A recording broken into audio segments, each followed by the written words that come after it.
Sunday Night Football, the Buffalo Bills in Kansas City. You look at Buffalo, you look at Josh Allen. Josh Allen, the last 2 weeks has been sensational. People are saying that he's an MVP candidate. Look at the teams he's beaten the last 2 weeks. The Texans, give me a break. Scoring 40 against the Texans, I could do in my sleep. You can play them blindfolded and anybody could beat them. You got Kansas City, who has not played very well. We expect more from Patrick Mahomes. We expect more from this offense with Andy Reid. This game is very important, not for Buffalo, but for Kansas City. Kansas City needs to make a statement against a team like this. They need to go into Kansas City and shut down the Buffalo Bills and Josh Allen. Kansas City's running game has been horrible with their first-round draft pick in Helaire, who has not played well. He's dropped the ball numerous times. That's cost them points, cost them games because of this. Their special teams and their defense has been horrible too. The fact that they're 2-2, they're very lucky. I look at Kansas City. If Kansas City loses this game in Kansas City, they're in a lot of trouble because they're in a very dangerous division. The Broncos are playing well. They're 3-1. The Las Vegas Raiders are 3-1. The Chargers are 3-1. The worst team right now in the division, who would have thought? The Kansas City Chiefs.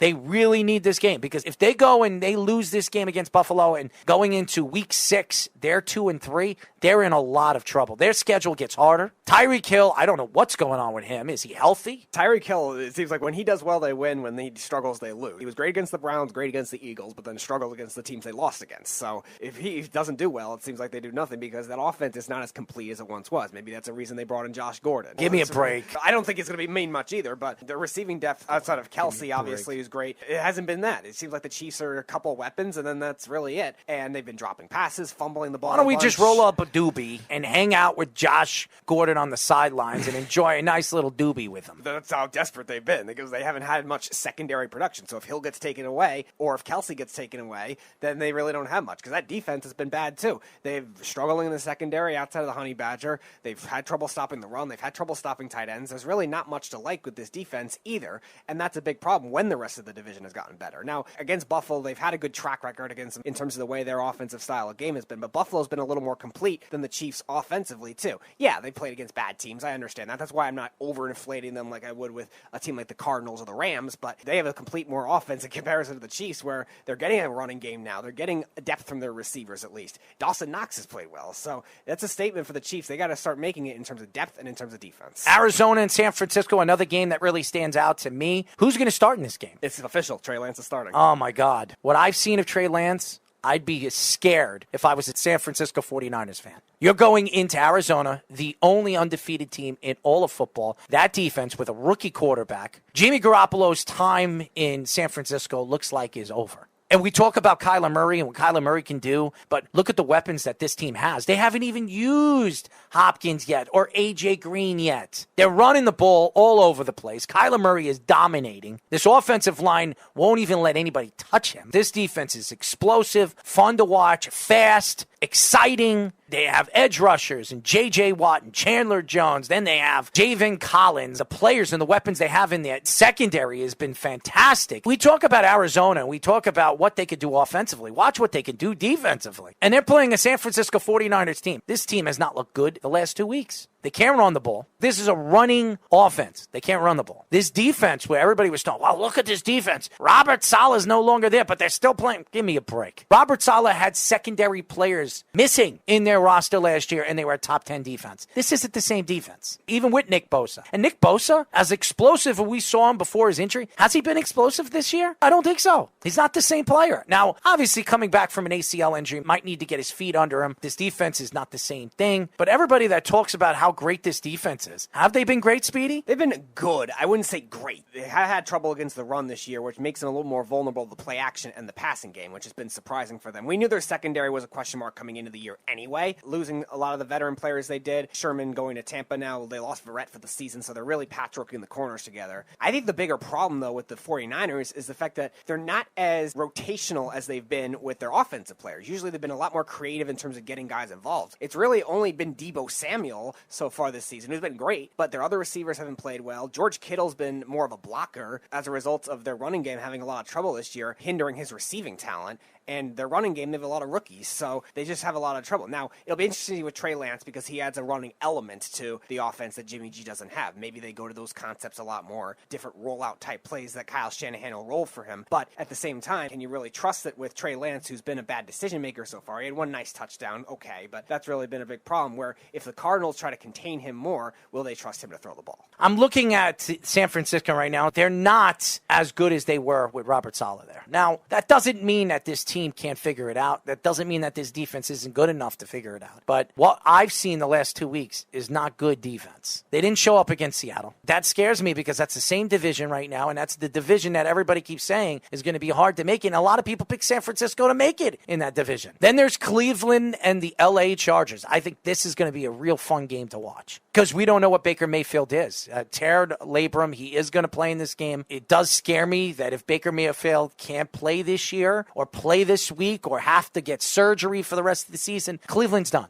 The season is over. Unless they go after Deshaun Watson, which if they do that, you might as well trade Baker Mayfield. But there's a lot to look forward to this game. Justin Herbert being as dominant as he has been the last couple of weeks. You saw what he did on Monday Night Football against a very good Las Vegas Raiders team. I think what we have seen with Justin Herbert is the development of an elite quarterback who has slowly but surely become an elite quarterback. And I believe a tier 1 quarterback in this league. With the weapons that he has and that defense with Staley taking over this team as the head coach, this defense is a completely different team. Yeah, the defenses actually are very interesting in this matchup because the Browns actually played very well last week against the Vikings, which is an encouraging sign for their secondary depth. They got a lot of players back that were hurt or struggling for much of the season, and they did well against Kirk Cousins and those talented players. And the Chargers, we've seen drastic leaps from them with a lot of new linebackers. They lost Casey Hayward in the offseason and been able to replace him. So this is going to be a very interesting chess match when it comes to conceptually deep defenses and well coached. And it'll be interesting to see with the Browns if they're able to run the ball. The Chargers, probably the one weakness they've had just with Kenneth Murray hurt has been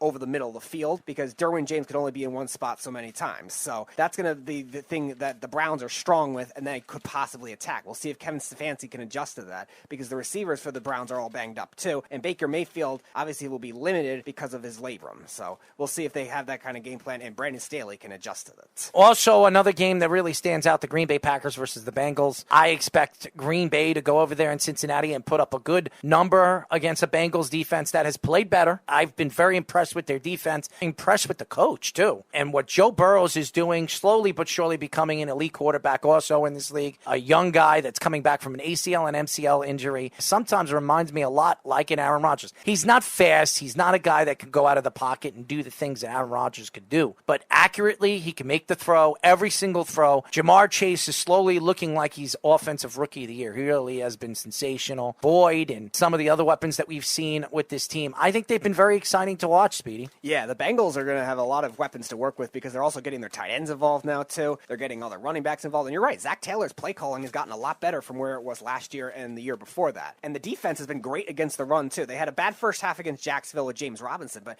they've shut down Dalvin Cook. They've shut down David Montgomery this year. And that's a good sign for trying to at least contain Aaron Jones. Aaron Rodgers is going to get his against this secondary, as is Devontae Adams. But remember, the Packers secondary also doesn't have Jaire Alexander either, so that could be a great matchup for them when it comes to those receivers. And I believe they get T. Higgins back this week as well. So that's going to be huge, I think, for the Bengals. I think this is going to be a very good game. Looking at the Bengals and looking at Green Bay, it really stands out to me. And I think the upset of the week is Carolina and Philadelphia. I think Philadelphia is going to go into Carolina, especially we're hearing Mr. Running Back not playing in this game, Christian McCaffrey. And I think Christian McCaffrey plays a big part in this offense. Philadelphia, what we've seen Jalen Hurts do, I could see Jalen Hurts going into Carolina and knocking off the Carolina Panthers, who had their first loss last week. Very good game. Stayed in the game against the Cowboys team, but obviously came a couple of points short. So this is going to be also, I believe, an upset game. I wouldn't be surprised if Philadelphia goes into Carolina and knocks off the Carolina Panthers. Are you ready to do our free-for-all picks of the week? Yes. Score update. You are up by 2 now. You got in 1 point last week because the Rams had to get a touchdown late in the game to give you the over on that one. So you are now up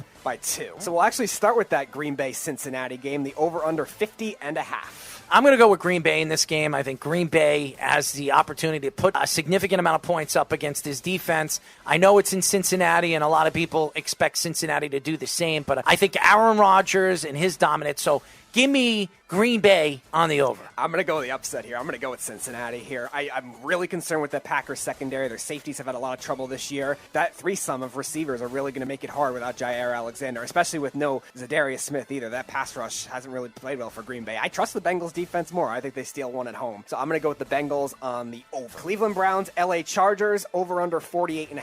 I like the Chargers in this game. LA Chargers are home, and with Baker Mayfield not 100%, that scares me for Cleveland. I love what I see with the LA Chargers. Offensively, defensively, Justin Herbert is becoming a star. They can run the ball. Eckler is healthy so far this season, which is a great sign that they can do the plays in the open field with Eckler. I like what I see. Cook looks like a player. Williams has played well all season long, and obviously we know what Allen can do. So give me the LA Chargers on the under. I'm going to go with the Browns on the under in this one. I was impressed with their defense last week against the Vikings. Their pass rush was very good. Granted, the Chargers' offensive line definitely has improved, but their tackles are iffy against a good Browns pass rush, and I think the middle of the field weapons will make a difference in this game. Kareem Hunt's had great success this season, and it's a great success overall against the Chargers, and I think it'll be close. I think the Browns defense, keeping them in, I think it'll be a lower scoring than people expect. Give me Cleveland on the under. Sunday Night Football, Buffalo at Kansas City, over under 56.5. This is a very important game for Kansas City. Being that they're home, I do believe they're the favorites